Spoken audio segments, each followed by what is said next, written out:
ತಾಯಿ ತಂದೆ ಮಕ್ಕಳ ಆಶೀರ್ವಾದದೊಂದಿಗೆ ಇವತ್ತು ನನ್ನ ಫಿಲಿಮ್ ಶುಭವಾಗಲಿ.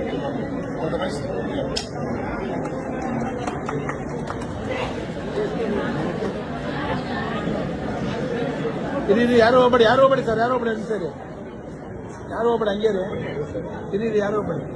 ನನ್ನ ಹೆಸರು ರಜತ್ ಸೂರ್ಯವಂಶಿ ಅಂತ. ನಾನು ಆಲ್ಮೋಸ್ಟ್ ಒಂದು 12 ಇಯರ್ಸಿಂದ ಅಸಿಸ್ಟೆಂಟ್ ಆಗಿ, ಅಸೋಸಿಯೇಟ್ ಆಗಿ, ಕೋ ಡೈರೆಕ್ಟರ್ ಆಗಿ ಈಗ ಡೈರೆಕ್ಟರ್ ಆಗ್ತಾಯಿದ್ದೀನಿ. ನನ್ನ ಸ್ಟಾರ್ಟಿಂಗ್ ಜರ್ನಿ ನಂದ ಕಿಶೋರ್ ಅವರಿಂದ ಸ್ಟಾರ್ಟ್ ಆಗಿದ್ದು. ನಂದು ಫಸ್ಟ್ ಸಿನಿಮಾ ವಿಕ್ಟ್ರಿ ಬಂತು. ವಿಕ್ಟ್ರಿ ಆದಮೇಲೆ ಅಧ್ಯಕ್ಷ, ಗಜಕೇಸರಿ, ರನ್ನ, ಮಾಣಿಕ್ಯ, ತ್ರಿವಿಕ್ರಮ ಈ ಥರದ್ದೆಲ್ಲ ಸಿನಿಮಾಗಳೆಲ್ಲ ಮಾಡ್ತಾ ಈಗ ಇಂಡಿಪೆಂಡೆಂಟಾಗಿ ಡೈರೆಕ್ಟರಾಗಿ ಮಾಡ್ತಾಯಿದ್ದು. ನಂದು ಮೊದಲನೇ ಸಿನಿಮಾ ಇದು. ಆಮೇಲೆ ಇಲ್ಲಿ ಇವತ್ತು ಬಂದಂಥ ಎಲ್ಲ ಗೆಸ್ಟ್ಗಳಿಗೆ, ಆಮೇಲೆ ಮೀಡಿಯಾ ಪರ್ಸನ್ಸಿಗೆ ಎಲ್ಲ ನಾನು ಧನ್ಯವಾದಗಳು ಹೇಳ್ತಾ ಇದ್ದೀನಿ. ಆಮೇಲೆ ನಿಮ್ಮದೆಲ್ಲ ಸಹಕಾರ, ನಿಮ್ಮ ಸಪೋರ್ಟ್ ಇಲ್ಲದೆ ನಾವೇನೂ ಮಾಡೋದಕ್ಕಾಗೋದಿಲ್ಲ. ಆಮೇಲೆ ಈ ಹೃದಯಂ ಅನ್ನೋದು ಏನು ಸಿನಿಮಾ ಇದೆ, ಇದು ಒಂದು ಫೀಲ್ ಗುಡ್, ಒಂದು ಕ್ಯೂಟ್ ಲವ್ ಸ್ಟೋರಿ. ಇದು ಒಂದು 22, 23 ವರ್ಷದಲ್ಲಿ ಕಾಲೇಜಲ್ಲಿ ಇರೋಂಥ ಹುಡುಗ ಹುಡುಗಿ ಇರೋಂಥ ಒಂದು ಏನು ಆ ಪ್ರೀತಿಯಲ್ಲ ಅದನ್ನು ಹೇಳಕ್ಕೆ ಹೋಗ್ತಾ ಇದ್ದೀನಿ. ಆಮೇಲೆ ಇದು ಬರೋದು 2006 ಬರೋಂಥ ಇದು. ಆ ಟೈಮಲ್ಲಿ, ಆ ಕಾಲಘಟ್ಟದಲ್ಲಿ ಯಾವ ಥರ ಪ್ರೀತಿ ಮಾಡ್ತಾಯಿದ್ರು ಆ ಥರದ್ದು ಒಂದು ಫೀಲಲ್ಲಿ ನಾನು ಈ ಸಿನಿಮಾ ಕಟ್ಕೊಡ್ತಾ ಇದ್ದೀನಿ. ಆಮೇಲೆ ಈ ಸಿನಿಮಾದಲ್ಲಿ ಆಲ್ಮೋಸ್ಟ್ ಒಂದು 5 ಸಾಂಗ್ಸ್ ಬರುತ್ತೆ. ನಾವು ಬೆಂಗಳೂರು, ಮೈಸೂರು, ಮಡಿಕೇರಿ, ಮಂಗಳೂರು, ಕೇರಳ ಇಷ್ಟು ಲೊಕೇಶನ್ಸ್ ಎಲ್ಲ ಶೂಟ್ ಮಾಡ್ತಾಯಿದ್ದೀವಿ. ಎಲ್ಲೆಲ್ಲಿ ಬ್ಯೂಟಿಫುಲ್ ನೇಚರಿಗೆ ಎಲ್ಲೆಲ್ಲಿ ಇದೆ ಆ ಥರದ್ದು ಒಂದು ಲೊಕೇಶನ್ ಒಂದು ನಮಗೆ ಪ್ಲಸ್ ಆಗಲಿ ಅನ್ನೋದು ಆ ಥರ ಒಂದು ಲೊಕೇಶನ್ಸಲ್ಲಿ ಪ್ಲ್ಯಾನ್ ಮಾಡ್ತಾಯಿದ್ದೀವಿ ಸರ್. ಸ್ಟಾರ್ ಕ್ಯಾಸ್ಟ್ ಮೇಲ್ ಲೀಡ್ ಹೀರೋ ಆಗಿ ಪೃಥ್ವಿ ಶಾಮ್ನೂರ್ ಮಾಡ್ತಿದ್ದಾರೆ. ಹೀರೋಯಿನ್ ಆಗಿ ಆರಾಧನಾ ಭಟ್ ಮಾಡ್ತಿದ್ದಾರೆ. ಇದಾದಮೇಲೆ ರಮೇಶ್ ಇಂದ್ರ ಸರ್ ಮಾಡ್ತಿದ್ದಾರೆ ಹೀರೋಯಿನ್ ತಂದೆ ಕ್ಯಾರೆಕ್ಟರ್ ಆಗಿ. ಹೀರೋ ತಂದೆ ಕ್ಯಾರೆಕ್ಟ್ರಲ್ಲಿ ರವಿ ಭಟ್ ಸರು, ಆಮೇಲೆ ತಾಯಿಯಾಗಿ ಸ್ವಾತಿ ಮೇಡಮ್ ಮಾಡ್ತಿದ್ದಾರೆ. ಆಮೇಲೆ ಇನ್ನೊಂದು ಈ ಸೂರಜ್ ಡ್ರಾಮಾ ಜೂನಿಯರ್ ಇದ್ದ ಸೂರಜ್ ಅಂತ ಇದ್ದಾರೆ, ಅವರು ಹೀರೋ ಕಾಮಿಡಿ ಕ್ಯಾರೆಕ್ಟ್ರಲ್ಲಿ ಅವರು ಫ್ರೆಂಡ್ ಆಗಿ. ಅಂದರೆ ಓವರ್ ಆಲ್ ಸಿನಿಮಾದಲ್ಲಿ ಇಷ್ಟು ಕ್ಯಾರೆಕ್ಟರ್ಸ್ ಬರುತ್ತೆ. ಮೇಜರ್ ಕಂಟಿನ್ಯೂಟಿ ಕ್ಯಾರೆಕ್ಟರ್ಸ್ ಅಂದರೆ ಇಷ್ಟು ಕ್ಯಾರೆಕ್ಟರ್ಸ್ ಬರುತ್ತೆ ಇಲ್ಲ ಸರ್, ಬೆಂಗಳೂರು ಸರ್. ಈಗ 90s 80s ಕಿಡ್ಸ್ ಏನಿದಾರಲ್ಲ ಸರ್, ಇವತ್ತಿಂದೆಲ್ಲ ಜೆನ್ಜಿ ಲವ್ ಸ್ಟೋರಿ ಇದೆ. ಆ ಕಾಲಘಟ್ಟದಲ್ಲಿ ನಮ್ದೇನು ಲವ್ ಸ್ಟೋರಿ ಇತ್ತಲ್ಲ ಸರ್, ಆ ಒಂದು ಫೀಲ್ನ ಮತ್ತೆ ಕಟ್ಕೊಡ್ಬೇಕನ್ನೋದು ನಂದೊಂದು ಅನಿಸಿಕೆ ಸರ್. ಆಮೇಲೆ ಇದು ನನಗೆ ಒಂದು ರಿಯಲ್ ಲೈಫಲ್ಲಿ ನಡೆದಂಥ ಒಂದು ಸಣ್ಣ ಪ್ಲಾಟ್ ಹಿಡ್ಕೊಂಡು ನಾನು ಈ ಕಥೆನ ಹೇಳೋದು ನಾನು ಇದನ್ನು ಮಾಡ್ತಾ ಇದ್ದೀನಿ. ಪ್ರತಿಯೊಬ್ಬರು ಸಿನಿಮಾ ನೋಡಿದಾಗೆ ಪ್ರತಿಯೊಬ್ಬರಿಗೂ ಅವ್ರ ಫಸ್ಟ್ ಲವರ್ ನೆನಪಾಗೇ ಆಗ್ತಾರೆ ಸರ್, ಇರ್ರೆಸ್ಪೆಕ್ಟಿವ್ ಆಫ್ ಜೆಂಡರ್. ಹುಡುಗ ಇರಲಿ ಹುಡುಗಿ ಇರಲಿ, ಅವರಿಗೆ ಅವ್ರದ್ದು first college love story, first lover ನೆನಪಾಗೇ ಆಗ್ತಾರೆ ಸರ್. ಅದನ್ನು ಆ ಮೆಮೊರಿ ನಾನು ಮತ್ತೆ ಕಟ್ಕೊಡ್ಬೇಕನ್ನೋದು ನನ್ನೊಂದು ಅನಿಸಿಕೆ ಸರ್. ಎಲ್ರಿಗೂ ನಮಸ್ಕಾರ. ನನ್ನ ಹೆಸರು ಪೃಥ್ವಿ ಶಾಮ್ನೂರ್ ಅಂತ. ಈ ಮುಂಚೆ ಪದವಿ ಪೂರ್ವ ಅಂತ ಸಿನಿಮಾದಿಂದ ನನ್ನ ಜರ್ನಿ ಸ್ಟಾರ್ಟ್ ಆಯಿತು ಕನ್ನಡ ಸಿನಿಮಾ ಇಂಡಸ್ಟ್ರಿಲಿ. ಅದಾಗಿದ್ಮೇಲೆ ಗರಡಿ ಅನ್ನೋ ಸಿನಿಮಾದಲ್ಲಿ ಒಂದು ಪಾತ್ರ ಮಾಡಿದೆ, ಕೋಟಿ ಅನ್ನೋ ಸಿನಿಮಾದಲ್ಲಿ ಒಂದು ಪಾತ್ರ ಮಾಡಿದೆ. ರೀಸೆಂಟಾಗಿ ಉಡಾಳ ಅನ್ನೋ ಸಿನಿಮಾದಲ್ಲಿ ಮತ್ತೆ ಹೀರೋ ಆಗಿ ಮಾಡಿದೆ. ಇತ್ತೀಚೆಗೆ OTTಲೆಲ್ಲ ರಿಲೀಸ್ ಆಯಿತು ನಮ್ಮ ಸಿನಿಮಾ. ಅದಾಗಿ ಒಂದು ತಿಂಗಳಿಗೆ ನನ್ನ ಇನ್ನೊಂದು ಸಿನಿಮಾ ಅನೌನ್ಸ್ ಮಾಡ್ತಾ ಇದ್ದೀವಿ, ಹೃದಯಂ ಅಂತ. ನಮ್ಮ ರಜತ್ ಸರ್ ಸ್ಕ್ರೀನ್ ಹೆಸರು ಚೇಂಜ್ ಮಾಡ್ಕೊಂಡಿದ್ದಾರೆ, ಅದಕ್ಕೆ ರಜತ್ ಸರ್ ಡೈರೆಕ್ಷನ್ ಮಾಡ್ತಾ ಇದ್ದಾರೆ, ಶ್ರೀದೇವಿ ನಮ್ಮ ಪ್ರೊಡ್ಯೂಸ್ ಮಾಡ್ತಾ ಇದ್ದಾರೆ, ಆ್ಯಂಡ್ ಆರಾಧನಾ ಭಟ್ ಅವ್ರು ನನ್ನ ಕೋ ಆರ್ಟಿಸ್ಟ್ ಆಗಿ ಮಾಡ್ತಾ ಇದ್ದಾರೆ ಹೀರೋಯಿನ್ ಆಗಿ.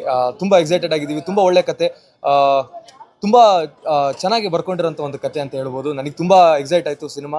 ಈಗಾಗಲೇ ನಾನು ಮಾಡಿರೋಂಥ ಪದವಿ ಪೂರ್ವ ಆಗಿರ್ಬೋದು, ಅದೊಂದು ಟೀನೇಜ್ ಲವ್ ಸ್ಟೋರಿ ಥರ ಇತ್ತು. ಆಮೇಲೆ ಉಡಾಳ ಆಗಿರ್ಬೋದು, ಅದೊಂದು ಉತ್ತರ ಕರ್ನಾಟಕದ ಜವಾರಿ ಕತೆ ತೊಗೊಂಡು ಬಂದಿದ್ವಿ. ಇವಾಗ ಹೃದಯಂ ಒಂದು ಪ್ಯೂರ್ ಲವ್ ಸ್ಟೋರಿ 2006 ನಡೆಯುವಂಥ ಒಂದು ಕತೆ ತೊಗೊಂಡ್ಬಂದಿದ್ವಿ. ಎಲ್ರಿಗೂ ಖಂಡಿತ ಇಷ್ಟ ಆಗುತ್ತೆ ಅಂತ ಭಾವಿಸ್ತೀನಿ. ಅತಿ ಶೀಘ್ರದಲ್ಲಿ ಶೂಟಿಂಗ್ ಸ್ಟಾರ್ಟ್ ಮಾಡ್ತೀನಿ ಅಂತ ಹೇಳಲಿಕ್ಕೆ ಇಷ್ಟಪಡ್ತೀನಿ. ಆ್ಯಂಡ್ ಎಲ್ಲದಕ್ಕಿಂತ ಹೆಚ್ಚಾಗಿ ಇವತ್ತು ಬಂದಂಥ ಎಲ್ಲ ಗೆಸ್ಟ್ ಅವರಿಗೆ ಧನ್ಯವಾದಗಳು ತಿಳಿಸ್ತೀನಿ, ಹಾಗೂ ಎಲ್ಲ ಮಾಧ್ಯಮ ಮಿತ್ರರಿಗೆ ಧನ್ಯವಾದಗಳು ತಿಳಿಸ್ತೀನಿ. Thank you so much. Hi, ಎಲ್ಲರಿಗೂ ನಮಸ್ಕಾರ. ನನ್ನ ಹೆಸರು ಆರಾಧನಾ ಭಟ್ ಅಂತ. ನಾನು ಮಹಾನಟಿ ಅನ್ನೋ ಒಂದು ರಿಯಾಲಿಟಿ ಶೋ ಮೂಲಕ ಪರಿಚಯ ಆಗಿರುತ್ತೆ. ಅದಾದಮೇಲೆ ನನ್ನ ಮೊದಲನೇ ಸಿನಿಮಾ ಪೃಥ್ವಿ ಅಂಬರ್ ಡೈರೆಕ್ಷನ್ ಬುಲ್ಡಾಗ್ ಅಂತ, ಅದು ಇನ್ನೂ ರಿಲೀಸ್ಗೆ ಬಾಕಿ ಇದೆ. ಅದಾದಮೇಲೆ ಇದೀಗ 2ನೇ ಸಿನಿಮಾ ಹೃದಯಂ ಅಂತ ಪೃಥ್ವಿ ಶಾಮ್ನೂರು ಹಾಗೆ ರಜತ್ ಸರ್ ಡೈರೆಕ್ಷನಲ್ಲಿ ನಡೀತಾ ಇದೆ. ನನಗಂತೂ ತುಂಬಾ ಖುಷಿ ಆಗ್ತಿದೆ. ಪ್ರತಿಯೊಬ್ಬರು ಆರ್ಟಿಸ್ಟ್ಗೂ, ಸ್ಪೆಷಲಿ ಫೀಮೇಲ್ ಲೀಡ್ ಅಥವಾ ಹೀರೋಯಿನ್ ಅಂತ ಬಂದಾಗ ಏನಾಗುತ್ತೆ ಅಂತಂದರೆ ಒಂದು ಪೋಸ್ಟರಲ್ಲಿ ಆಗಿರಲಿ ಅವ್ರ ಹೆಸರು ಕಂಡಾಗ ತುಂಬ ಖುಷಿ ಆಗುತ್ತೆ. ಸೊ ಯೂಶಲಿ ನನಗೂ ಪೋಸ್ಟರಲ್ಲಿ ಆರಾಧನಾ ಭಟ್ ಅಂತ ನೋಡೋಕೆ ತುಂಬ ಖುಷಿ ಆಯಿತು, ಹೀರೋ ಜೊತೆ ನನ್ನ ಹೆಸರು ಇದೆ ಅಂತ. ಸೊ ಒಂದು ವಾವ್ ಅಂತ ಅನಿಸ್ತು. ಆ್ಯಂಡ್ ಫಸ್ಟ್ ಯಾವಾಗ ಕತೆ ಕೇಳಿದೆ ನನಗೆ ತುಂಬಾ ಖುಷಿ ಆಯಿತು. ಇಂಥ ಪಾತ್ರ ನನಗೆ 2ನೇ ಸಿನಿಮಾದಲ್ಲೇ ಸಿಕ್ಕಿರೋದಕ್ಕೆ ನಂಗೆ ತುಂಬಾ ಖುಷಿ ಆಗ್ತಿದೆ. So thank you for trusting me and ಈ ಅವಕಾಶ ಕೊಟ್ಟಿದ್ದಕ್ಕೆ ನನ್ನ ಡೈರೆಕ್ಟರ್ ಸರ್ಗೆ ಹಾಗೆ ಪ್ರೊಡ್ಯೂಸರ್ಗೆ ಥ್ಯಾಂಕ್ ಯು ಹೇಳ್ತಾ ಇದ್ದೀನಿ. ನಾನಂತೂ ಕಾಯ್ತಾ ಇದ್ದೀನಿ ಯಾವಾಗ ಆ ಕ್ಯಾರೆಕ್ಟರ್ ಆಗಿ ಸ್ಕ್ರೀನ್ ಮೇಲೆ ಬರ್ತೀನಿ, ಹಾಗೆ ನಿಮ್ಮೆಲ್ಲರನ್ನ ರಂಜಿಸ್ತೀನಿ ಅಂತ. ಸೊ ಬಂದಿರೋ ಎಲ್ರಿಗೂ ಕೂಡ thank you so much and ಹೀಗೆ ಸಪೋರ್ಟ್ ಮಾಡ್ತಾ ಇರಿ. Thank you sir. ಸೇಮ್ ಒಂದು ಟೀನೇಜ್ ಲವ್ ಸ್ಟೋರಿಯಲ್ಲೇ ನಾನು ಅದೇ ಒಂಥರ ಹೇಗೆ ಹೇಳಬೇಕು ಅಂತಂದರೆ ಅಂದ್ರೆ ಕಾಲೇಜ್ ಲವ್ ಸ್ಟೋರಿಲಿ ಅವ್ರದ್ದು 3 ಶೇಡ್ ವರ್ಷನ್ಸ್ ಬರುತ್ತೆ, ಅದೆಲ್ಲ ಹೇಳೋದು ಬೇಡ ಈಗಲೇ starting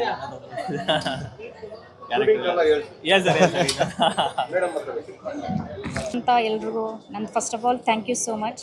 and first of all I would like to say first thanks for ನಮ್ಮ ಪ್ರೊಡ್ಯೂಸರ್. ಅವರಿಗೆ ಫಸ್ಟ್ ಥ್ಯಾಂಕ್ಸ್ ಹೇಳ್ತೀನಿ, ಯಾಕೆಂದರೆ ಅವರು ಭಾಳ ತುಂಬ ಎಫರ್ಟ್ ಹಾಕಿ ಇಷ್ಟು ಚೆನ್ನಾಗಿ ಬರೆದಿದ್ದಾರೆ ಲೆಟರ್ನ. ಇದನ್ನು ಫಿಲಮ್ ಹಿಂಗೆ ಮಾಡಬೇಕು ಏನು ಮಾಡಬೇಕು ಅಂತ ಥಿಂಕಿಂಗ್ ಥಿಯರಿ ಅಂತೂ ತುಂಬ ಚೆನ್ನಾಗಿದೆ ಅವ್ರದ್ದು. ಆ ಸಪೋರ್ಟಾಗಿ ನಮಗೆ ಸಿಕ್ಕಿರೋವಂಥ ಆರಾಧನಾ ಭಟ್ ಆ್ಯಂಡ್ ಪೃಥ್ವಿ ಅವರು ನಮ್ಮ ಫಿಲಮ್ಗೆ ತುಂಬ ಸಪೋರ್ಟ್ ಮಾಡ್ತಾರೆ ಅಂತ ಅಂದ್ಕೊಂಡಿದ್ದೀವಿ. ನಾವು ತುಂಬ ಎಫರ್ಟ್ ಹಾಕ್ತಾಯಿದ್ದೀವಿ. ಇನ್ನೂ ಜಾಸ್ತಿ ನಮ್ಮ ಫಿಲಮ್ ಇಂಡಸ್ಟ್ರಿಯಲ್ಲಿ ನಮ್ಮದೇ ಪ್ರೊಡಕ್ಷನ್ ಆಗಿರೋದ್ರಿಂದ ಇನ್ನೂ ಚೆನ್ನಾಗಿರೋ ಪ್ರೊಡಕ್ಷನ್ಸ್ನ ಪಿಕ್ಚರ್ನ ರಿಲೀಸ್ ಮಾಡಬೇಕು ಅಂದ್ಕೊಂಡಿದ್ದೀವಿ. ಇನ್ನೂ ಚೆನ್ನಾಗಿ ತರ್ತೀವಿ ನಿಮ್ಮ ಮುಂದೆ. ಎಲ್ಲರೂ ಚೆನ್ನಾಗಿ ನೋಡಿ, ಎಲ್ಲರೂ ಎಂಜಾಯ್ ಮಾಡಿ ಚೆನ್ನಾಗಾಗುತ್ತೆ. Thank you so much. ನನ್ನ ಹೊಸ ಚಿತ್ರ ಹೃದಯಂ, ನನ್ನ ಸಂಗೀತ ನಿರ್ದೇಶನ ನಾನು ಮತ್ತು ಡೇವಿ ಸುರೇಶ್ ಅಂತ ಇಬ್ಬರು ಕಾಂಬಿನೇಷನಲ್ಲಿ. ಇದು 2ನೇ ಮೂವಿ. ಫಸ್ಟ್ ಒನ್ನು ಉಡಾಳ ಅಂತ ಬಂತು, ಅದು ಸೇಮ್ ಕಾಂಬಿನೇಷನ್ನು ನನ್ನ ಪೃಥ್ವಿ ಇದು. ಸೆಕೆಂಡ್ ಫಿಲ್ಮು ಪೃಥ್ವಿ ಜೊತೆ ವರ್ಕ್ ಮಾಡ್ತಾರೆ, ತುಂಬ ಖುಷಿ. ಹಾಗೆ ರಜತ್ ಸ್ನೇಹಿತರು, ತುಂಬ ಒಳ್ಳೆಯ ಡೈರೆಕ್ಟ್ರು. ನಮ್ಮ ಮುಂಚೆಯಿಂದ ಸುಮಾರು ಒಂದು 10 ವರ್ಷದಿಂದ ಪರಿಚಯ ಇದೆ. ಹಾಗೆ ನಮ್ಮ ಹೀರೋಯಿನ್ ಆರಾಧನಾ ಭಟ್ ಮೇಡಮ್, ನಮ್ಮ ಪ್ರೊಡ್ಯೂಸರ್ ಶ್ರೀದೇವಿ ಮೇಡಮ್. ಎಲ್ರಿಗೂ ಥ್ಯಾಂಕ್ಸ್ ಹೇಳ್ತೀನಿ. ಯಾಕಂದರೆ ನಾನು ಸಿಂಗರಿಂದ ಮ್ಯೂಸಿಕ್ ಡೈರೆಕ್ಟರ್ ಆಗಬೇಕಾದ್ರೆ ಈ ಥರ ಒಂದು ಹೊಸ ಚಾನ್ಸಸ್ಸು, ಹೊಸ ಡೈರೆಕ್ಟರ್ ಜೊತೆ ವರ್ಕ್ ಮಾಡೋದು ನನ್ನ ಭಾಗ್ಯ ಅಂದ್ಕೊತೀನಿ. ಹಾಗೆ ಈ ಫಿಲ್ಮಲ್ಲಿ 4 ಸಾಂಗ್ ಇದೆ, 1 ಬಿಟ್ಟಿದೆ. ಅದರಲ್ಲಿ ನಾಗೇಂದ್ರ ಪ್ರಸಾದ್ ಸರ್ 2 ಸಾಂಗ್ ಬರೆದಿದ್ದಾರೆ. ಆಮೇಲೆ ಪೃಥ್ವಿ ಪ್ರಮೋದ್ ಮರವಂತೆ ಅವರು 1 ಸಾಂಗ್ ಬರೆದಿದ್ದಾರೆ. ಹಾಗೆ ಧನಂಜಯ ರಂಜನ್ ಅಂತ ಇನ್ನೊಂದು ಸಾಂಗ್ ಬರೆದಿದ್ದಾರೆ. ಎಲ್ಲ ಮೆಲೋಡಿ ಓರಿಯೆಂಟೆಡ್ಡು. ಅದರಲ್ಲಿ ಒಂದು ವೆಸ್ಟರ್ನ್ EDM ಕಲ್ಚರ್ ಬರುತ್ತೆ, ಇನ್ನು ಮಿಕ್ಕಿದೆಲ್ಲ ಇಂಡಿಯನ್ ಬ್ಯಾಕ್ಗ್ರೌಂಡಲ್ಲೇ ಇರುತ್ತೆ. ಈ ಮೂವಿಗೆ ನೀವೆಲ್ಲ ಸಪೋರ್ಟ್ ಮಾಡಿ, ಇಡೀ ಮೀಡಿಯಾದವರು. ಯಾಕಂದರೆ ಈಗಿನ ಕಾಲದಲ್ಲಿ ಮೀಡಿಯಾದಲ್ಲಿ ಏನೂ ನಡೆಯಲ್ಲ. ಅಷ್ಟೇ ನಾವು ಏನು ಮಾಡಿದ್ರೂ ಮೀಡಿಯಾ ಥ್ರೂನೇ ಹೋಗಬೇಕು. ಸೊ ನಮ್ಮ ಮೂವಿಗೆಲ್ಲ ಸಪೋರ್ಟ್ ಮಾಡಿ.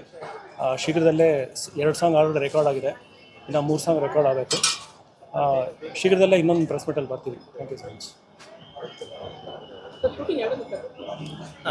ಸರ್ ಮಾರ್ಚ್ ಫಸ್ಟ್ ವೀಕಿಂದ ಸ್ಟಾರ್ಟ್ ಸರ್. ಎಕ್ಸಾಕ್ಟ್ ಡೇಟ್ ಇನ್ನೂ ಫೈನಲ್ ಆಗಿಲ್ಲ, ಬಟ್ ಮಾರ್ಚ್ ಫಸ್ಟ್ ವೀಕಲ್ಲಿ ಆನ್ ಫ್ಲೋರ್ ಹೋಗ್ಬೇಕಂತ ಪ್ಲಾನಿಂಗ್ ಇದೆ ಸರ್.